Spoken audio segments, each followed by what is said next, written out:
Après le Venezuela, la Colombie et Cuba dans le viseur de Donald Trump. Notre invité ce matin pour en parler, c'est Gaspard Estrada. Bonjour, vous êtes membre de l'unité Sud Global de la London School of Economics.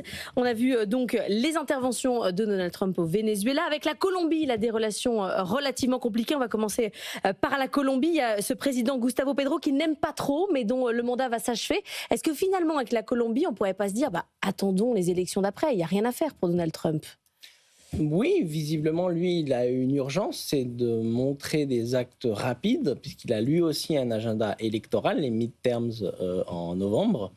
Les sondages ne sont pas bons aujourd'hui aux États-Unis, et on voit bien qu'il a pris goût à ces opérations spectaculaires, mais qui posent un problème.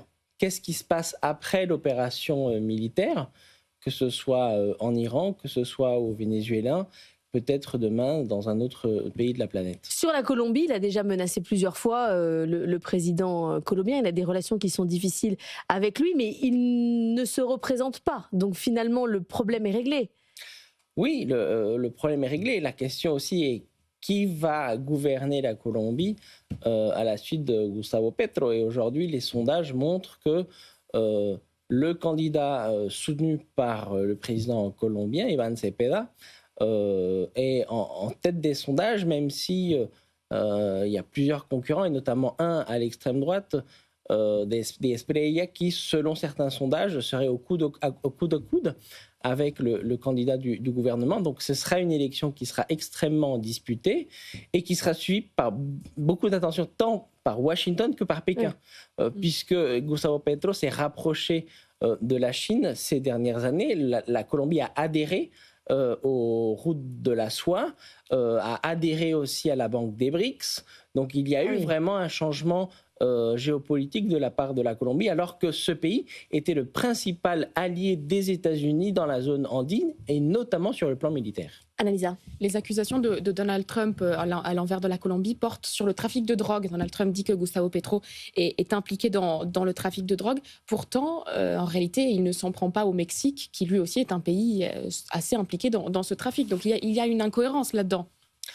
Oui, je pense qu'il se prend aussi au Mexique. Il y a eu des menaces qui ont été proférées par le président américain. Avec moins de violence, il s'entend plutôt bien avec Claudia Sheinbaum. Il s'entend bien avec Claudia Sheinbaum, mais il a quand même dit ouvertement qu'il était capable d'envahir le Mexique, en tout cas de faire des attaques contre des cartels mexicains qu'il a désignés en tant qu'organisation terroriste, ce qui justifierait justement une action armée américaine sur le territoire mexicain. Je pense que la question qui se pose aujourd'hui, effectivement, et vous avez raison de le souligner, c'est qu'est-ce qui va se passer dans ces relations entre Washington et l'Amérique latine, compte tenu du succès, je pourrais dire, médiatique de cet enlèvement de Nicolás Maduro, mais qui, on voit bien, pose aussi énormément de problèmes et politiques, en premier lieu, et aussi économiques, puisque on le voit, y compris aux États-Unis, les dirigeants des majors pétrolières à Washington ne sont pas du tout convaincus par cette opération, puisque l'objectif in fine de cette opération sur le plan économique à Washington, c'est de diminuer le prix du baril de pétrole. Pourquoi ? Parce qu'une fois encore, nous avons les midterms qui approchent.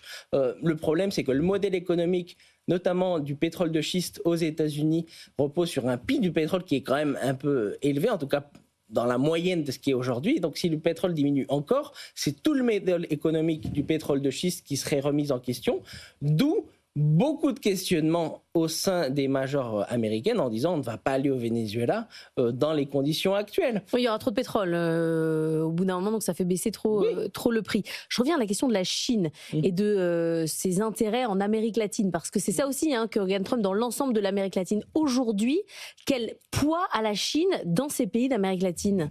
Alors je pense qu'il faut diviser la région en deux, s'il faut schématiser et présenter les choses simplement. Il y a le bassin caribéen, le Mexique, l'Amérique centrale. Ce sont des pays qui sont durablement arrimés à l'économie américaine, puisque voilà, la plupart de ces échanges, que ce soit en matière d'exportation, que ce soit en matière de réception de flux financiers venus des migrants qui envoient de l'argent vers leur pays d'origine, voilà, ça crée une zone d'influence où les États-Unis sont vraiment présents. En revanche, dans l'Amérique du Sud, donc en partant de Colombie et notamment dans le cône sud, ces pays, en fait, dépendent, ou en tout cas ont une relation aujourd'hui privilégiée avec Pékin, qui est devenu leur principal partenaire économique. Et on voit mal comment Donald Trump pourra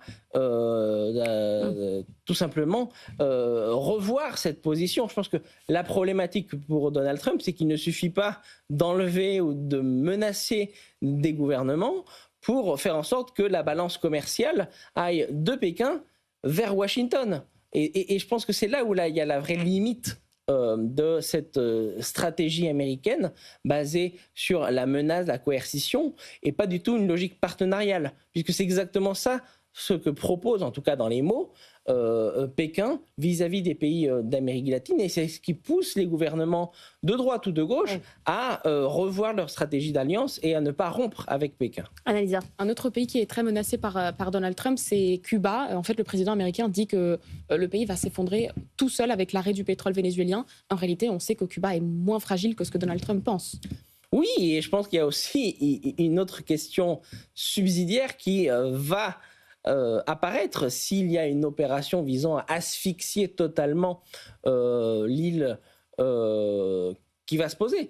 Pourquoi ? Parce que s'il y a un blocage des exportations de pétrole, notamment du Mexique et du Venezuela à Cuba, eh bien, les États-Unis devront faire face à une crise migratoire, et c'est quelque chose qui a déjà eu lieu lors de ce qu'on a appelé la période spéciale, c'est-à-dire juste après l'effondrement de l'URSS, le Cuba n'avait plus de soutien économique, et donc le gouvernement de la Havane avait ouvert les vannes et permis le départ de milliers de Cubains qui étaient partis aux États-Unis et notamment en Floride. Or, la stratégie et le cœur du message du gouvernement républicain, c'est stopper l'immigration illégale. Or, s'il y a une nouvelle crise migratoire qui apparaît de milliers de Cubains qui partent en Floride, qui est à 150 km des côtes américaines, eh ben, nous serons à quelques mois des midterms et nous aurons un phénomène de migration de masse qui va apparaître. Donc, je pense que c'est très bien, et je pense que le gouvernement américain raisonne dans cette logique d'impact et de coûts médiatiques et politiques, mais on voit bien que les conséquences à moyen et long terme de ces actions sont difficilement évaluables, et qu'aujourd'hui, dans le cas concret du Venezuela, ils font face à le coût politique de cette action, et on voit bien que c'est très difficile d'arriver à une solution. Merci beaucoup Gaspard Estrada, venu ce matin dans la matinale de l'économie.